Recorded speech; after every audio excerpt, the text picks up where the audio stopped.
Hey guys, welcome back to the channel. Today I'm going to show you uh, something a lot of traders on the internet don't show you, but I think is extremely important to trading and trading in the system.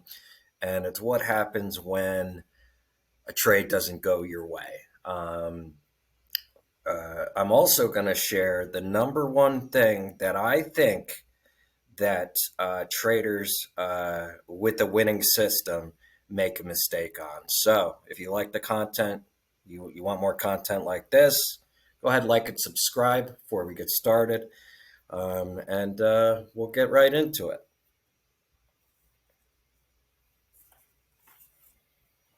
Okay, so today I'm going to show you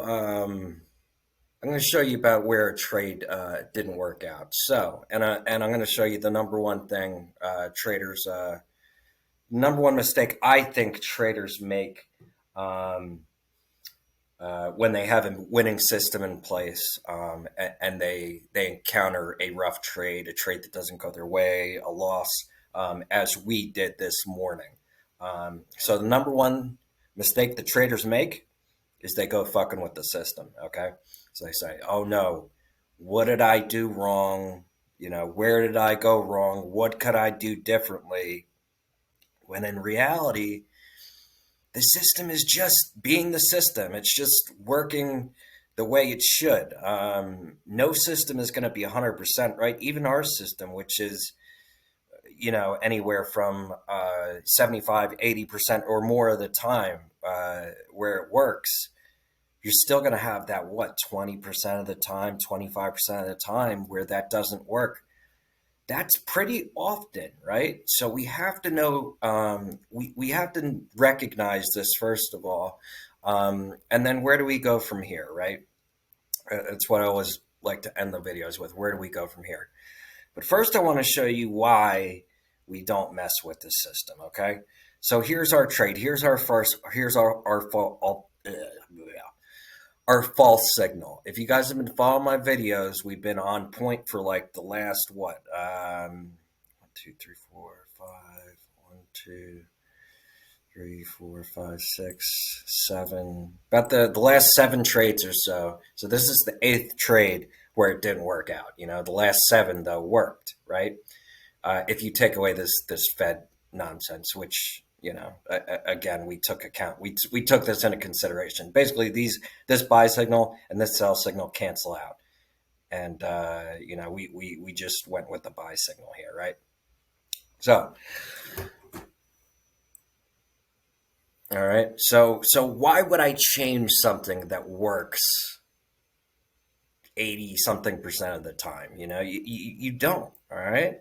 And I'll show you exactly what I'm talking about here, right? So again, ignoring again, this was Wednesday, May 1st. This was the Fed day. So we're going to ignore these signals here, right? And we have so let's take it back, right? So our last signal worked. So that's 1.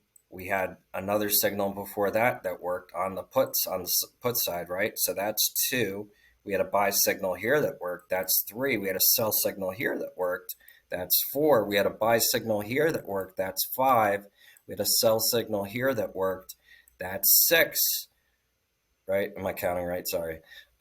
We had a buy signal here that worked. It wasn't super great, but technically it worked. Trading futures.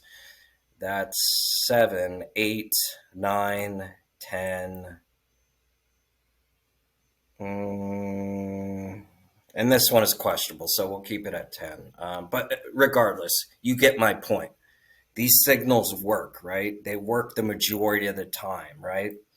So because we took a loss today of 18, 20, whatever percent, right? Um, so why would we go fucking with the system? Why would we go changing it when we know that these false signals are part of the system? Okay. Here is another one right here. Here's a false signal right here. Back here. If we go back here, back to April 9th, we had to go. So almost a month we had to go back to where we had a really clear fall, actually probably right here. So pretty much the same day, and actually right before that. So um, that's pretty much two in a row, which is kind of crazy. But regardless, so our last false signal was about a month ago. Okay, so why would we throw out something that worked for a month? We don't. That's the answer. We don't throw it out. We just take the good with the bad, okay, and we roll on with the punches. Now, this cell signal came, and I said it when I sent out the alert. I said I hate when we get these buy signals on these big red pre-market candles, and if you look, our MACD crossed, a whole day earlier. We were at these extremes for a while, so we didn't even get into this play until our wave trend was almost at halfway. So not the best signal. And as you can see, it didn't go great. But that being said, we're not going to mess with anything. We're just going to keep rolling with the punches. So we're just going to kind of reset and and kind of go back to square one. Now, if we get a sell signal to return, I'm halfway expecting it, because if you look at the 2 hour chart here, you'll look, we're still set up for a drop here. All right. If you look at the 4 hour chart, just like I said in my last video, we're still setting up for a drop here. So that, with these conditions still existing, I'm still expecting a drop. That doesn't mean that that exiting that trade was wrong, because we don't know where SPY is going to go. Is it going to go up to 519, 520? And, our trade's going to just get completely smashed, and we're going to be sitting at a 90% loss. That's not something I'm willing to do. I will exit, and then, like I said, when we exited, we'll re-enter when the conditions, exist for us to re-enter. So I'm going to be looking again for that Q trend sell signal. It would be nice to see a Q trend sell signal on the 2 hour chart too. This is something, and I want to give a shout out to Alex Charts once again, for the wave trend signal. One thing he does is when he gets a false signal on the 1 hour chart, he waits until we get a signal on the 2 hour chart. So that's something I'm going to look into doing as well. But for now, we're just going to wait and see. As you can see, it's kind of coming back down to earth as we speak. So,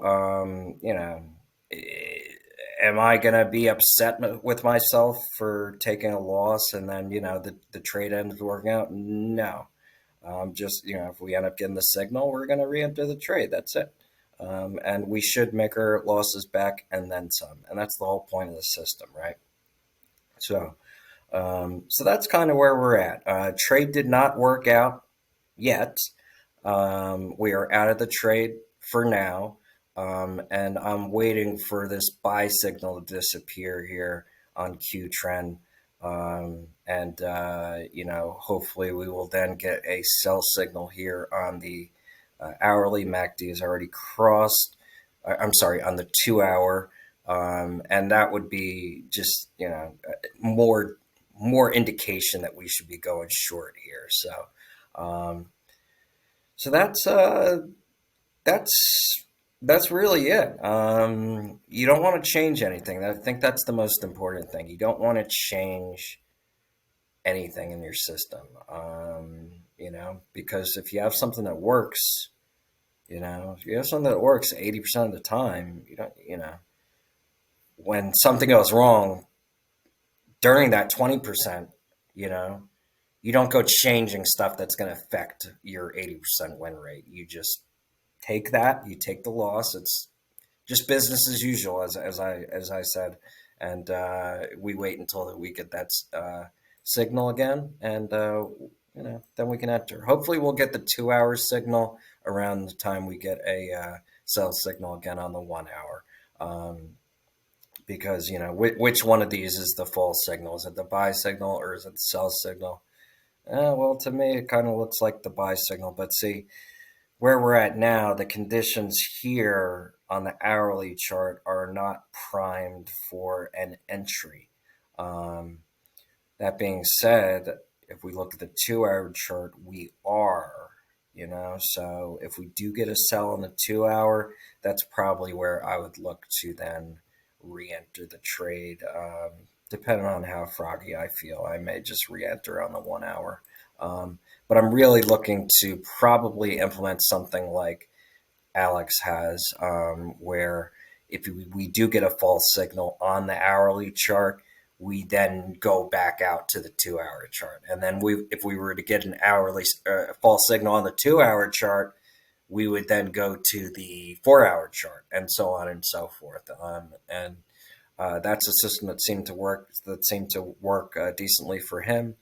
And it's something that I'm considering implementing as well, as rules, more direction, more, because, uh, we I did get that indicator. If you watch my last video, we're having a premium indicator built for us.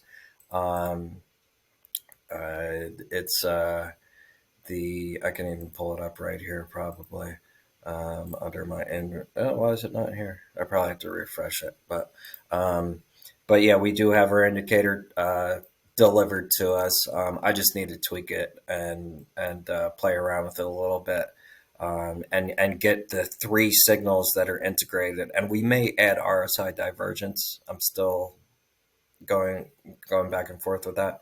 Um, but we do have that indicator. I am tweaking it, and the goal is to eventually have it completely automated. So when these conditions exist, um, it would just execute a trade automatically for us. So we're ways away from that.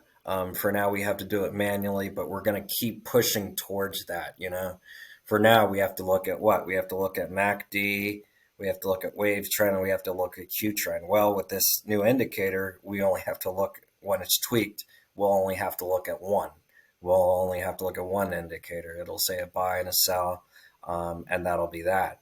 And then the next step is to then have that indicator automated. So when that indicator triggers a buy or a sell, you're linked with your broker here, and that triggers a trade for you automatically.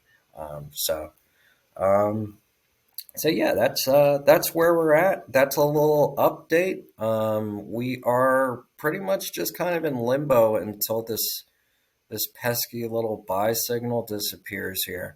Um, Till then, we're kind of just protecting ourselves in this trade by being out of it, and kind of waiting to see where things develop. And when we do get our sell signal, where are the other indicators? Is this back down at the double green? That's probably not a good sign to enter. Is it closer to the double red line? Okay, then yeah, it's probably a good idea to enter. Where's the 2 hour chart when that happens? So we keeping a close eye on this for the rest of the day. I can't believe it's already 1 o'clock. So that's where we're at. And again, we don't want to. These 2 hour signals don't look bad at all either. But you can see even with the 2 hours, you get false signals here. Yeah, kind of false signal there. Buy signal there. But you can see the 2 hour chart. 2 hour signals are pretty. There's a false signal right there. So false signals are just part of it. These are all good signal, good signal, good signal, good signal. False signal, good signal, good signal, good signal, good signal. Kind of a false signal, good signal, false signal, okay, good signal, good signal, good signal, good signal. Okay, so you see the pattern, right? There's a ton of good signals, but you have the false signal sprinkled in. So don't go throwing the baby out with the bathwater, all right? That's the number one mistake I think that traders make. Traders that have a winning system make is they go tweaking something that is working. You know what I mean? It's already working. It's working as it's supposed to. You know, the losses are part of it. You know, the false signals are part of it. So, you know, what would I trade with this trade? I would probably, I would probably trade where I entered the trade a little bit. Um, but I wouldn't trade whether I entered the trade because I got my signal. It said to enter, so I enter. All right. Then I got the signal to sell. We got a buy signal. Okay, the trade is no good. So until that signal disappears, you know the trade is gone. And realistically, the trade should probably be completely gone until the signals reset. So um, anyways, that's pretty much all I wanted to share. Wanted to give a little indication. Obviously, we had back to back to back to back to back videos of wins. That's not how life works. That's not how trading works. Losses are involved, so I want to make sure I'm showing you the loss sides of this as well, so you can have a better idea of what you can do and what you shouldn't do, quote unquote. Go changing stuff when you have a working system. Um, you know, so just wanted to share that stuff with you guys. Again, if you like the content, like and subscribe to the video, and appreciate you guys watching. I'll be back with a update whenever we, we get a point update, whether that's later today or tomorrow, probably tomorrow. Then I will update then. Appreciate you guys watching.